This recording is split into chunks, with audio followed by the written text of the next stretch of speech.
Assalamualaikum warahmatullahi wabarakatuh. Waalaikumsalam warahmatullahi wabarakatuh. Alhamdulillahilladzi anzala al-Qur'ana fi syahri Ramadan wa ja'alahu hudan lin-nasi wa bayyinatin minal huda wal furqan. Ashhadu an la ilaha illallah wahdahu la syarika lah wa ashhadu anna Muhammadan abduhu wa rasuluh. Allahumma salli wa sallim wa barik ala hadzal nabiyil karim wa ala alihi wa ashabihi wa man kana aula bihi wa sallim taslima. Kaum muslimin dan kaum muslimat sidang jamaah salat tarawih rahimani wa rahimakumullah. Alhamdulillah, segala rasa syukur dan puji hanya kehadirat Allah Subhanahu wa ta'ala yang telah mengaruniakan kepada kita bertubi-tubi kenikmatan yang tidak terhingga.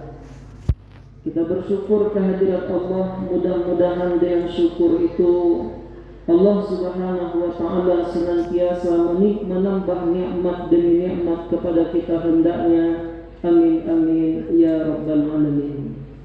Salam beserta salawat kita kirimkan, semoga Allah sampaikan kepada tauladan di dalam hidup, sosok yang kita rindukan, sosok yang kita cintai, sosok yang kita sayangi. Itulah baginda Nabi kita Muhammad sallallahu alaihi wasallam. Bapak dan Ibu sidang jamaah salat tarawih, pada malam ini, malam yang ke-10, kajian kita akan mengurai salah satu perihal yang sangat penting di dalam mengisi malam-malam Ramadan. Karena ketahuilah, selain menjalankan ibadah puasa di siang hari, salah satu kunci suksesnya kita di bulan Ramadan adalah menjalankan hadis Nabi sallallahu alaihi wasallam, man qama ramadhana imanan wa ihtisaban ghufira lahu ma taqaddama min dzambihi. Siapa yang menghidupkan malam-malam Ramadan dengan ibadah, dengan salat, dengan penuh keimanan dan mengharapkan pahala hanya dari Allah, maka Allah akan mengampuni dosa-dosa yang telah berlalu. Dari banyaknya uraian tentang beribadah pada malam hari atau yang diistilahkan dengan salat qiyamul lail yang akan kita bahas pada malam ini sebelum mendirikan salat tarawih dan witir adalah bagaimana adab-adab yang diajarkan oleh Nabi sallallahu alaihi wasallam kalau kita hendak mendirikan salat malam atau salat tahajud. Ternyata Bapak Ibu, kalau kita kumpulkan hadis-hadis Nabi, banyak sekali ajaran, anjuran, nasihat terkait hal ini. Ada etika, ada adab yang mesti kita lihat. Mana adab itu? Yang pertama, memperhatikan hal-hal yang membuat kita bisa bangun pada malam hari. Apa hal itu? Yaitu menghidupkan sunnah Nabi sallallahu alaihi wasallam yang disebut dengan tidur qailulah. Apa itu tidur qailulah? Adalah tidur yang disampaikan oleh Nabi di dalam hadis yang sahih, qilu, tidur qailulahlah kamu, tidur sianglah kamu, tidurlah kamu sebelum salat zuhur, 30 menit sebelum azan zuhur. Kalau tidak sempat setelah melaksanakan salat zuhur, tidurlah siang agak sebentar. Mengapa Nabi? Fa inna syaitana la taqilu. Karena sesungguhnya setan tidak tidur siang. Dari salah satu sunnah di dalam kehidupan ini, di dalam menjalankan hari-hari menjelang zuhur atau setelah zuhur, sempatkan Bapak Ibu kita tidur agak sebentar. Disebut tidur ini dengan tidur qailulah. Para ulama menjelaskan bahwa tidur yang dilakukan pada waktu selain malam itu ada 5 macam. Dari 5 macam itu hanya satu tidur yang dianjurkan oleh Nabi. Selebihnya dibenci tidurnya. Mana tidur yang 5 macam itu? Yang pertama dinamakan dengan tidur ailulah.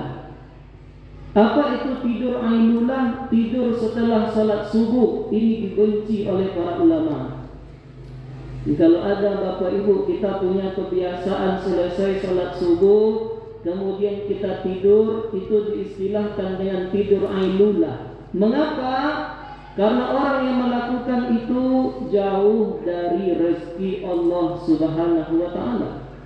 Karena Nabi telah mendoakan, Allahumma barik li ummati fi bukuriha. Ya Allah, turunkanlah keberkahan kepada umatku di waktu pagi. Jadi tidur setelah salat subuh itu adalah tidur yang menjauhkan kita dari rezeki Allah Subhanahu wa ta'ala.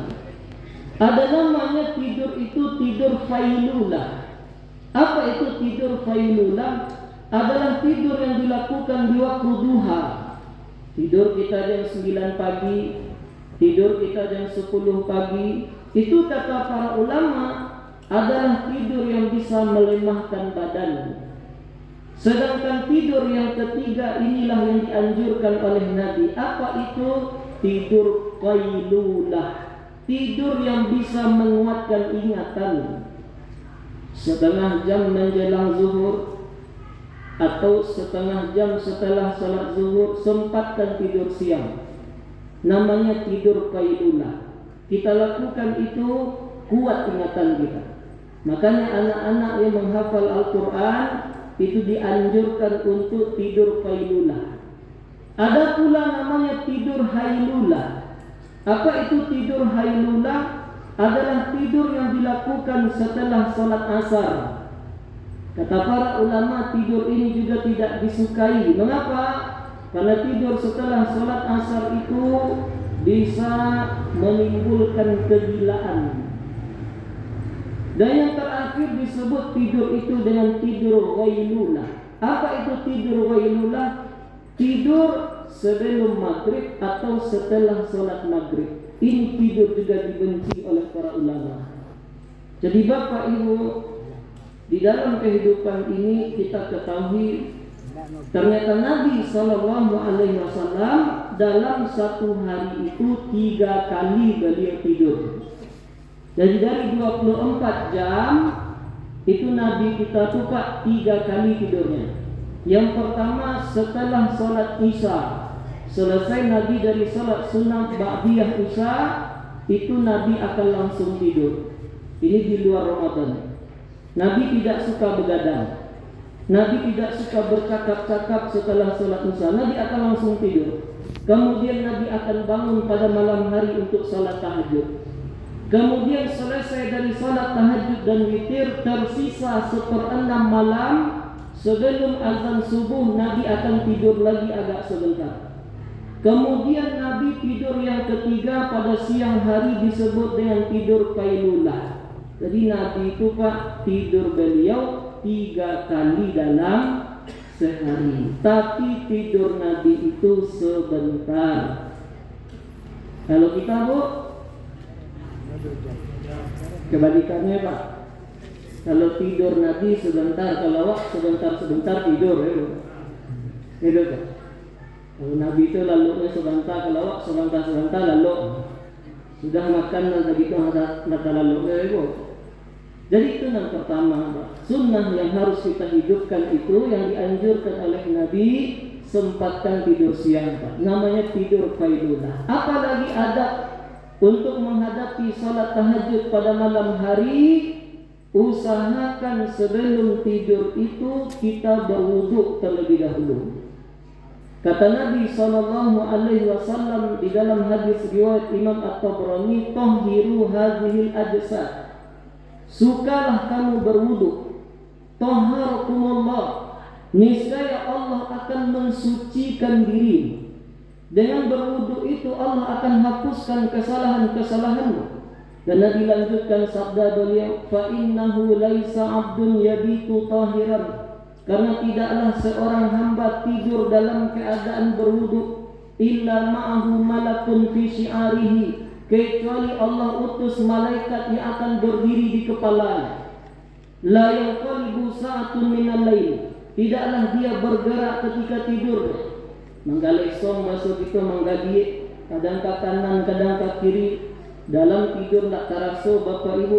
Illa qala, kecuali malaikat yang di atas kepala tadi akan berdoa kepada Allah, Allahumma ighfir li 'abdika fa innahu bata tahiran. Ya Allah, ampunilah hambamu ini karena dia tidur dalam keadaan berwudu. Maka sudah 9 malam berlalu, Pak. Ini adalah malam yang ke-10 dari bulan Ramadan. 9 malam sudah berlalu. Mari kita lihat 9 malam belakang ini, mana tidur kita, dan sebelum tidur itu kita berwudu terlebih dahulu.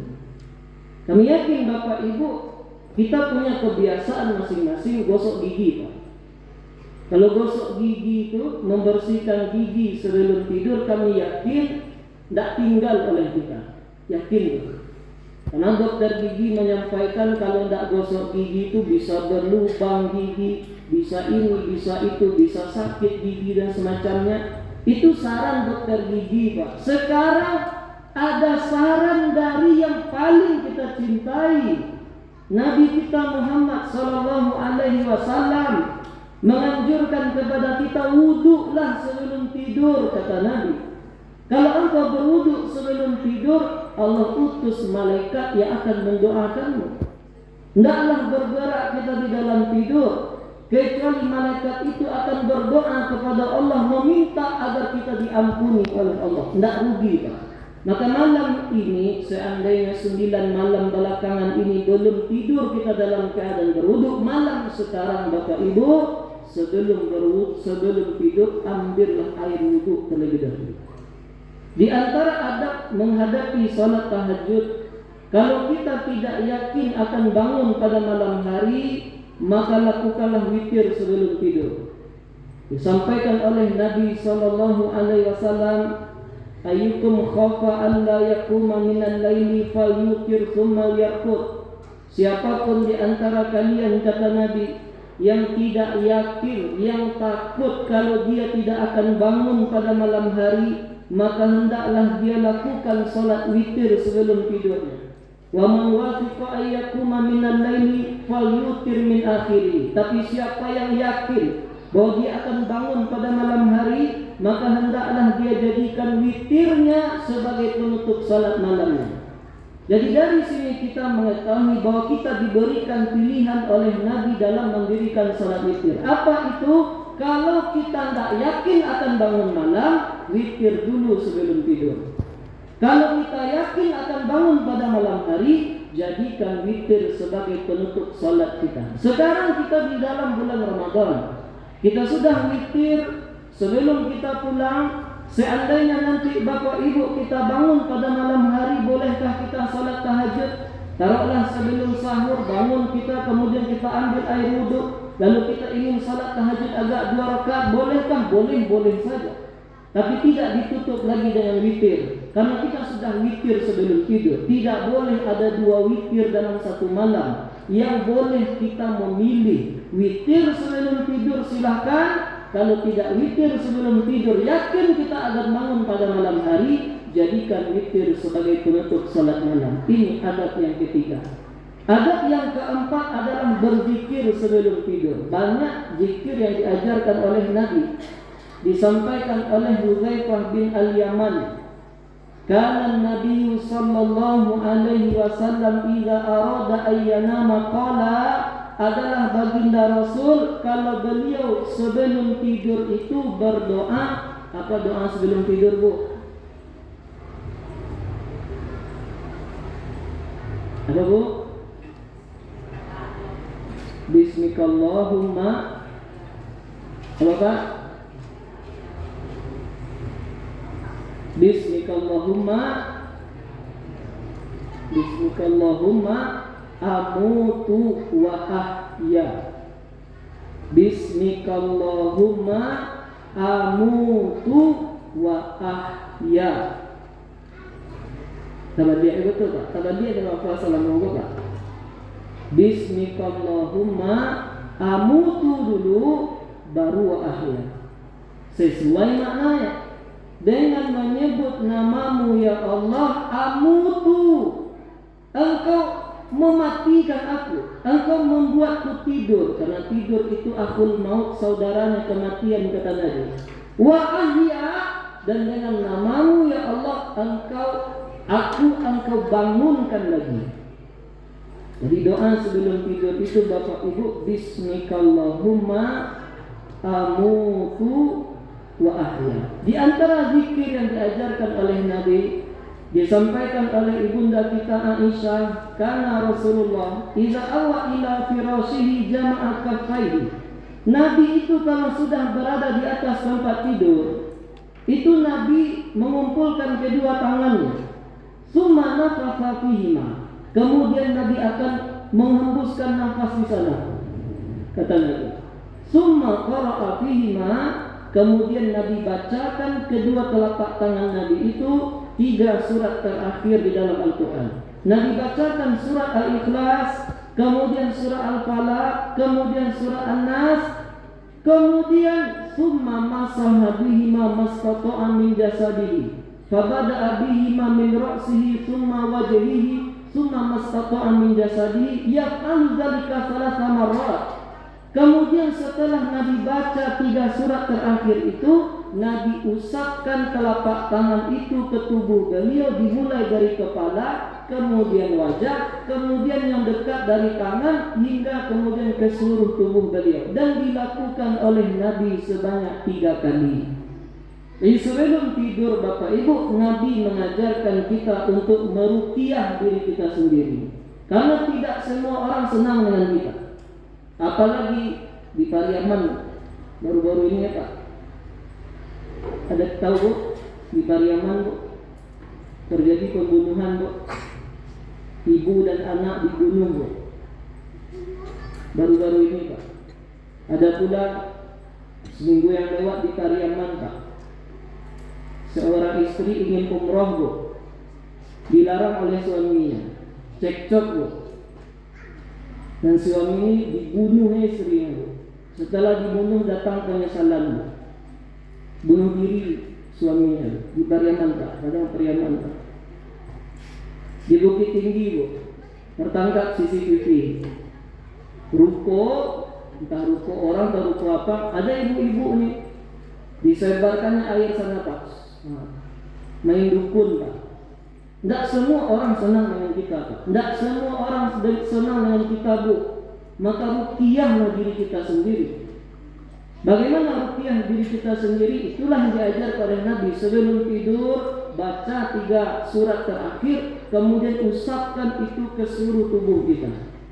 Apalagi zikir sebelum tidur, yaitu Al-Baqarah 255 ayat kursi.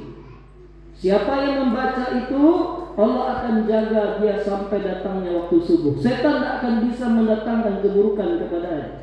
Apalagi zikir sebelum tidur, baca 2 ayat terakhir di dalam surah Al-Baqarah.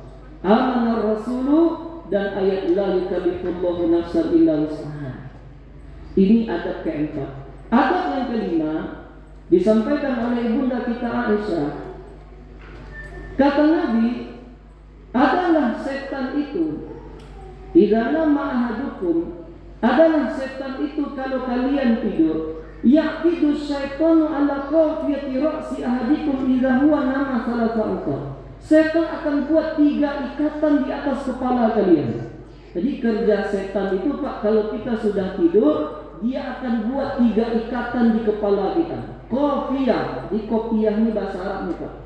Qafiyah itu artinya sesuatu yang berada di atas kepala. Bahasa kitanya qafiyah, ini bahasa Arab sebenarnya Pak. Apa kata setan? Yaqidu kulla uqdah alaka laylun tawilun falqur. Setan setiap membuat satu ikatan, dia akan bisikkan ke telinga kamu, malam masih panjang tidurlah. Jadi dibisikkannya ke telinga kita nih Pak, malam masih panjang tidurlah. Kalau kita tuh bahasa Minangnya Pak, laluklah dulu panjang malam, hari dingin laluklah dulu. Faiza staiqadha, kalau kamu bangun kata Nabi, fadzakarallah, kemudian kamu berzikir kepada Allah, inhalat uqdah, terputuslah satu ikatan. Makanya Bapak Ibu, kalau bangun tidur disampaikan oleh Hudzaifah, karena Nabi idza staiqadha qala, adalah Nabi kalau bangun dari tidur beliau akan berzikir alhamdulillahilladzi ahyana ba'dama amatana wa ilaihi nusyur. Terputus satu ikatan.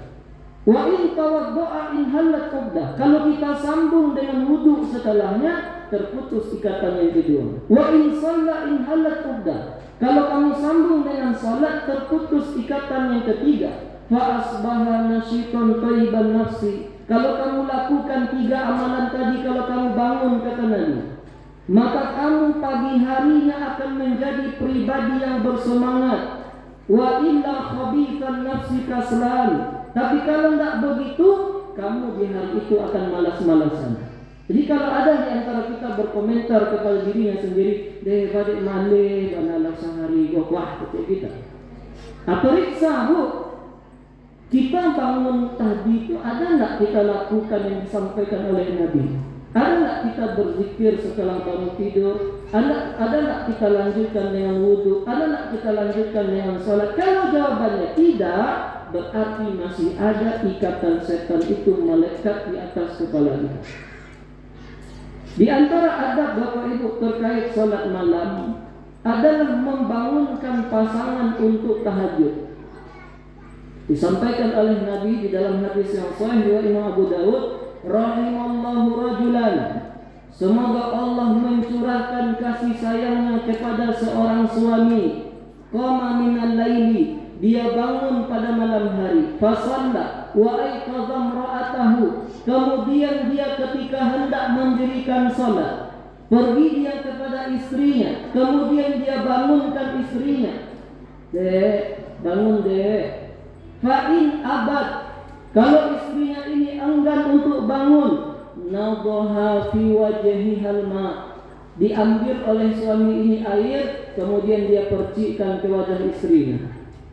Dan dilanjutkan wa rahimallahu imra'atan, dan semoga Allah mencurahkan kasih sayang kepada seorang istri, qamat minal laili fasallat wa aiqadhat zawjaha, kemudian ketika dia hendak mendirikan salat, pergi dia ke suaminya, kemudian dia bangunkan suaminya. Fa'in aba, kalau suaminya ini enggan untuk bangun, nadhahat fi wajhihi hilma, diambilnya air kemudian dia percikkan ke wajah suaminya. Bangun dah, bangun.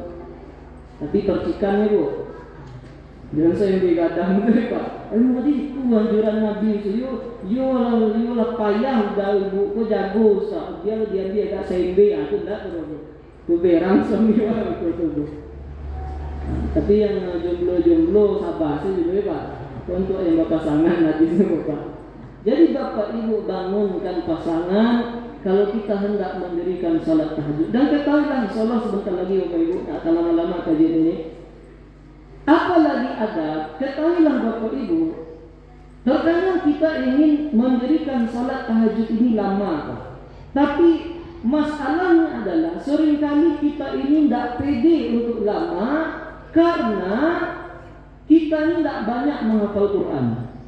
Kadang datang, ibu lagi teragak salat tahajud ku malam-malam ku lama, tapi ba'ala hafalan ibu ku trikul-trikul ku sana. Antri kul kok kul yang terakhir punya Ustaz. Tambah kul ya ayyuhal kafirun Ustaz. Itu saja ya Ustaz.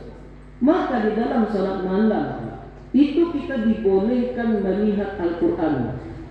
Di dalam salat sunnah itu kita boleh lihat Quran. Nah, jadi bapak ibu boleh kita buka Quran. Boleh Pak, misalnya walad bolin, amin. Ada Quran kecil itu Pak, boleh kita salat seperti itu. Bacalah. Wal muhsanatu minan nisa'i illa ma malakat aymanukum kitaballahi alaikum. Boleh Bu. Dalam salat malam kita boleh melihat Quran. Bahkan kalau kita punya handphone yang ada aplikasi Quran boleh kita buka.